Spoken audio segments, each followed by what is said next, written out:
Hi friends, welcome to healthy kitchen. நம்ம இன்னைக்கு tiffin சாதனம் எல்லாத்துக்குமே சூட் ஆகிற மாதிரி சூப்பராக ஒரு தக்காளி சட்னி வைக்க போகிறோம். இதுக்கு சின்னதாக 10 தக்காளி எடுத்துட்டு அதில் வந்து ஒரே ஒரு டீஸ்பூன் சீரகம் சேர்த்து நல்லா நைஸ் பியூரியாக அரைச்சிக்கோங்க. இந்த தக்காளி சட்னிக்கு வந்து அரைச்சி செய்யும் போது ரொம்ப நல்லாயிருக்கும். அதே நேரத்தில் வந்து நல்லெண்ணெயில் செஞ்சிங்கனாலும் ரொம்ப நல்லாயிருக்கும். இதுக்கு வந்து ஒரே ஒரு மீடியம் சைஸ் வெங்காயம் வந்து நல்லா ஃபைனாக பொடியாக கட் பண்ணி எடுத்துக்கோங்க. இப்போ கடாயில் வந்து நம்ம செய்ய போகிறோம். இதுக்கு வந்து ஒரு மண் கடாய் வச்சுட்டு நல்லெண்ணெய் ஊற்றிக்கிறேன்.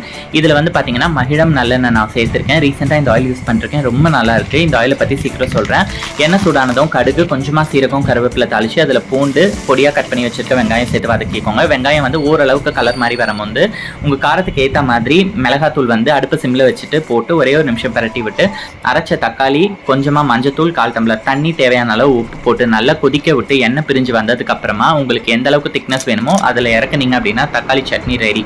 நம்மளோட ஹோம்மேட் ப்ராடக்ட்ஸ் எல்லாமே வந்து அவைலபிளாக இருக்குது. உங்களுக்கு வேணும்னா ஸ்க்ரீனில் தெரியுற வாட்ஸ்அப் நம்பரில் ஆர்டர் பண்ணிக்கலாம். தேங்க்யூ.